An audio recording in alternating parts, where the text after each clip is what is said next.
Tick. Yes, guys, our talk show continues, and right now we were chatting about the matric results of 2015 and also how these youngsters are prepping for 2016. Okay, now guys, Shepherd and Robin, both of you matriculated, right? Yes. Please tell me, how do you guys feel about the fact that the pass rate has dropped in comparison to last year? I don't think that the class of 2015 did that well, even though there were many surprises in the provincial results of class 2015. Okay. Because even though our papers are advanced, the mark required to... The bar has been lowered, yeah. It's not that good. Okay. And your opinion, Shepherd? I would just basically think that even though it dropped, it didn't drop that much. So I would just say, just keep it that way, keep it up. Okay. Now, when I was in matric, right, you at least had to have 45% aggregate for you to pass.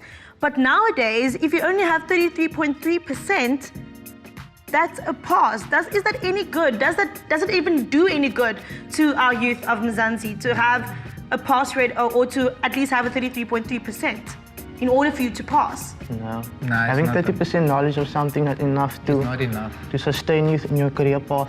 And that affects you negatively when going to the real world, right? Yes, because you don't know everything. Okay, so how do you guys feel? What needs to be done in order for us to up our game when it comes to our matriculants? Basically, I think you must focus. If you don't focus, make sure you do your homework. Okay. Anything you think that the government needs to put in order for our matrics to really be on top of the game? Anything? Maybe up lower or higher the standard of passing? Or I think they should higher the standard so that to put more pressure on, because sometimes pressure is good, so that they can study harder. Okay. I hear you. What do you think, Simone? Do you think it's a good thing at all? I think what we need to keep in consideration or keep in mind is that many of our children exist under very difficult educational circumstances. So one child at a school may not be having the exact same schooling experience as another.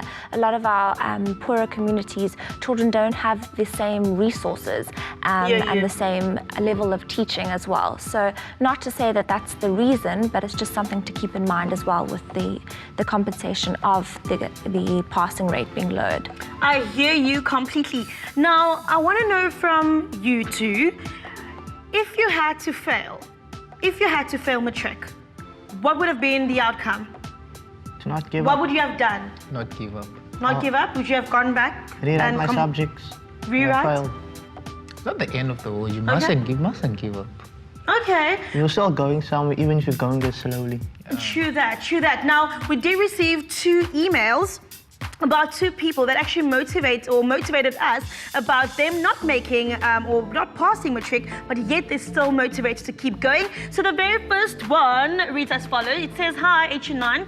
I'm anonymous. My advice for those who failed matric is to go back and redo matric at a high school. From past experience, I realized that going to finishing school or upgrading is a total waste of time and money. Your results won't improve by more than 5% and may even drop by a couple of percentages." Do you agree with that, Simone?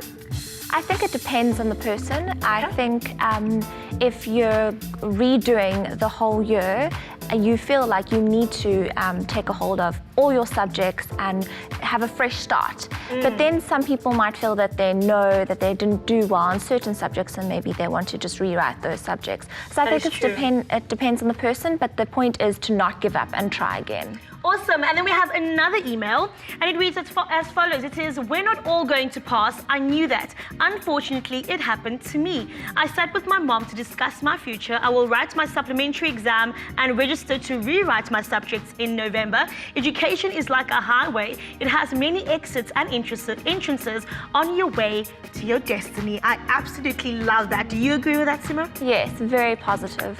Lovely. Now, speaking about destiny, I'm sure you guys are waiting and in anticipation and anxious to prep for the new year. You're going to grade 9, Jade, and you're going to grade 11, right? How are you guys preparing for the new year? I'm just focusing on studying and just having fun in next grade. Okay, and you? I'm going to be organized this year and just work harder.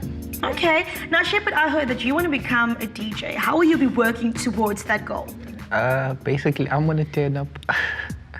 Huh? I'm gonna turn up. Okay, Shepherd. DJ, who can we look out for? DJ Shebza. Okay. Well, guys, we want to hear from you online as well. Hashtag Hectic Talk. And also, what's good? All right, silapha of course ku-live check lencwadi Facebook kuyo sisafunda iikhomenti zenu with the hashtag hectic talk. We have one from Unombuso up saying my game plan for 2016 2016 school year is to study very hard and pass grade 11 and to go to matric. I have one from Xolani Nikki Yonce, King Yonce. I'll stay focused and have the inner peace and work so hard. So I think the basis here is working hard, but I do know that it is, of course, a struggle to start working hard. So I think a question for you, Simone, is what can we do before working hard, you know, that could help us get this game plan and start putting our actions into motion?